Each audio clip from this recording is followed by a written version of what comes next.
Morning, here is the news at 10. First, the highlights. Governor Sanwo-Olu pledges decisive response to reckless behavior as NEMA sympathizes with Lagos State government over Dosemu market fire. Nigeria-European Union sign agreement to boost local production of vaccine. On the front in South African Gauteng province ends tolls on freeways. And in sports, Chelsea set for talks with Napoli over Nigeria's Victor Osimhen. And now the details. I am Mike James.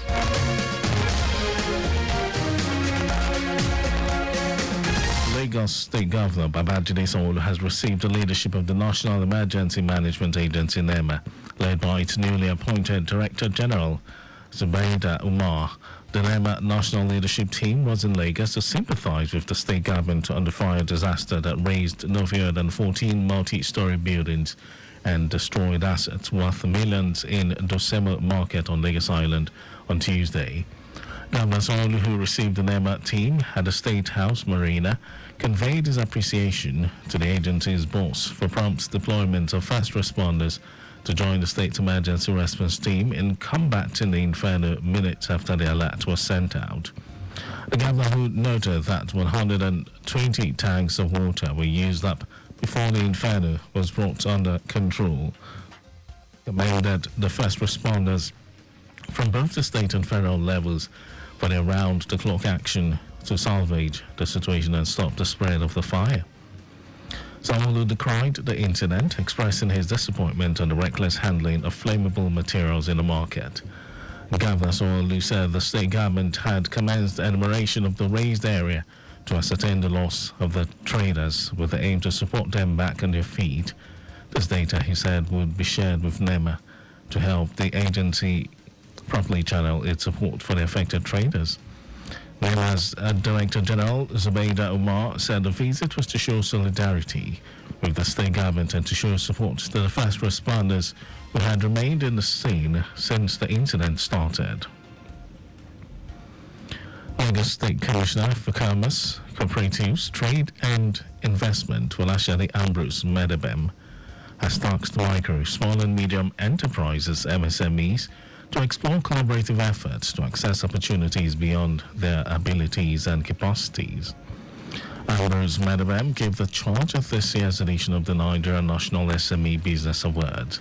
In a keynote address delivered by the Permanent Secretary, Olubemiga Aino, the Commissioner stated that collaborative initiatives serve as a powerful catalyst for strengthening the network for MSMEs by ensuring synergy among businesses. According to her, the state government, under the visionary leadership of Governor Babajide Sanwo-Olu, recognizes the immense potential embedded within the MSME subsector and has continually championed policies and initiatives aimed at providing a conducive environment for them to thrive. The commander of Nigeria's National Safe Schools Response Coordination Center of the Nigeria Security and Civil Defense Corps, Hamid Aboduri, has emphasized the need to leverage technology to boost school security nationwide. Aboduri, who shared his insight during the media chat, said this would yield more results than relying solely on armed personnel. He stated that due to Nigeria's vast number of schools exceeding 100,000, no single agency had the capability to provide personnel for all of them. According to the commander, safe school concerns encompass a wide array of challenges beyond banditry and insurgency, including incidents of rape, courtesan, bullying, harassment, defilement, and various other vices within educational institutions. It will interest you to know that the Safe School Response is an initiative of the federal government in response to increasing cases of attacks on schools by bandits. Nigeria has launched a revolutionary vaccine against meningitis, which the World Health Organization, WHO, said is the first in the world. WHO Director General Tedros Ghebreyesus said meningitis is an old and deadly foe, but this new vaccine holds the potential to change the trajectory of the disease, preventing future outbreaks and saving many lives. It also said that Nigeria's rollout brings the world one step closer to its goal to eliminate meningitis by 2030. The Men5CV vaccine shields against the 5 major strains of the meningococcal bacteria in a single shot. And now to the rest of the stories.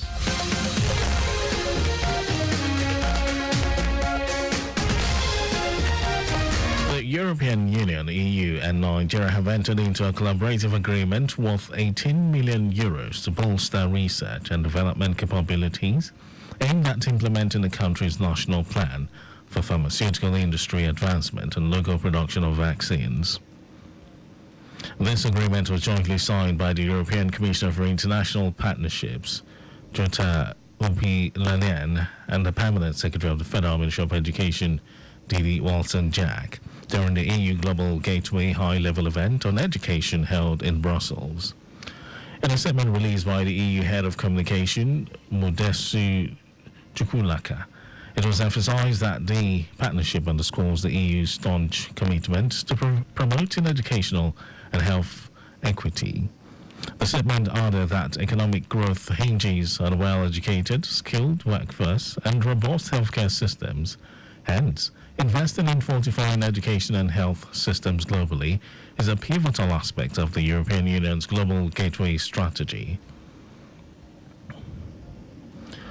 The United States government, through its Centers for Disease Control and Prevention, has donated equipment and supplies to the Nigeria Center for Disease Control and Prevention, NCDC, to support the country's outbreak response laboratory activities. In a statement by the U.S. Embassy in Abuja, the U.S. donated biosafety cabinets, sample collection materials, essential laboratory commodities to ensure the quality and high output of Nigeria's labs, and large amounts of personnel protective equipment to keep laboratory workers safe. This is coming after some states have continued to record outbreak of diseases such as malaria, Lassa fever, meningitis, and others in recent times. Program Director for U.S. CDC's Division of Global Health Protection, Farah Hussein, emphasized that laboratories are a cornerstone of outbreak responses and thanked laboratory scientists for their vital work and commitment. She noted that the donation and the work it enabled would help save lives in the laboratories and in the communities affected by outbreaks. Lagos State Commissioner for Local Government, Chieftaincy Affairs and Rural Development, Bolaji Robert, has expressed deep shock and sadness over the demise of the Royal Majesty Alayiluwa Oba Kabiru Agbabiaka.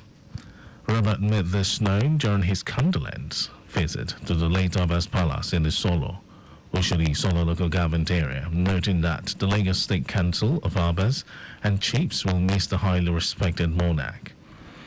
According to him, Agbabiaka played a prominent role as a member of the Conflict Resolution Committee, as well as contributed immensely to the development of his kingdom and by extension to Lagos State. The Commissioner advised the good people of Isolo and its environs to continue to live in peace and not allow unhealthy rancor put an end to the communal peace that has always been enjoyed by all in the kingdom. He expressed the continued support to Governor Babajide Sanwo-Olu to the traditional institution as it remained a rallying point in the promotion of culture, maintaining communal peace, and fostering social development. And in some foreign news, the Gauteng province, which is home to South Africa's major cities of Johannesburg and Pretoria, has officially scrapped tolls on freeways, ending more than a decade of public defiance. Motorists will no longer be charged to use freeways in the province. Gauteng Premier Panyaza Lesufi, while explaining the reasons for scrapping the tolls, said in its current form, the e-toll system has become unaffordable.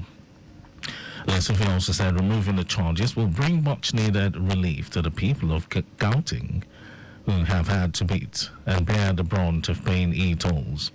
Meanwhile, Transport Ministers Signisiwe Chikunga said motorists with outstanding fees are expected to clear it, but the ministry does not yet have a mechanism for enforcing the payment.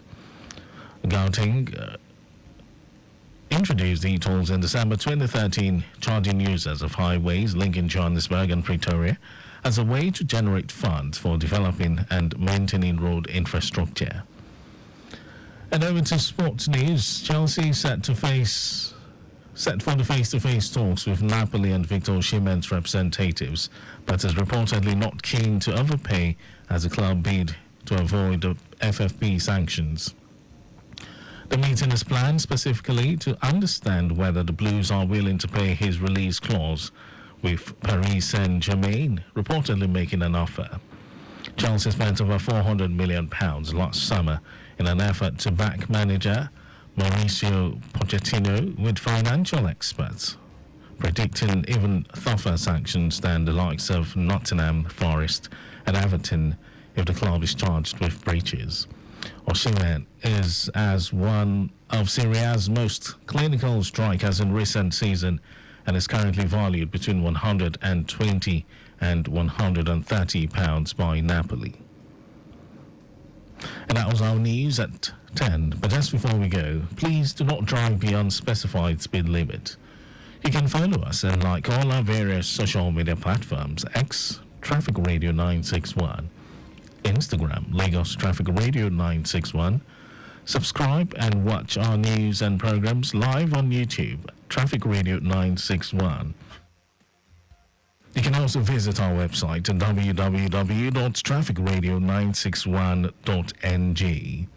And did you know that the Sanwo-Olu administration renovated 5 libraries: Ekpe, Badagry, Etiosa, Amodofi, and Ikorodu?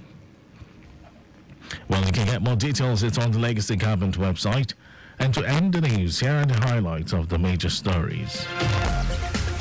Lagos State Governor Babajide Sanwo-Olu has received the leadership of the National Emergency Management Agency, NEMAB, led by its newly appointed Director General, Zubaida Umar. The European Union, EU, and Nigeria have entered into a collaborative agreement worth €18 million to bolster research and development capabilities aimed at implementing the country's national plan for pharmaceutical industry advancement and local production of vaccines. We also told you that the Gauteng province, which is home to South Africa's major cities of Johannesburg and Pretoria, has officially scrapped tolls on freeways, ending more than a decade of public defiance. And then in sports, Chelsea is set for face-to-face talks with Napoli and Victor Osimhen's representatives, but is reportedly not keen to overpay as they bid to avoid the FFP sanctions. And for contact with the newsroom, send a message to info@trafficradio961.ng. And that ends the news broadcast. This was compiled by Adiwalu Lukmoroku. Thank you for listening, Lagos. My name is Mike James. Stick around. Maritime Today comes up next.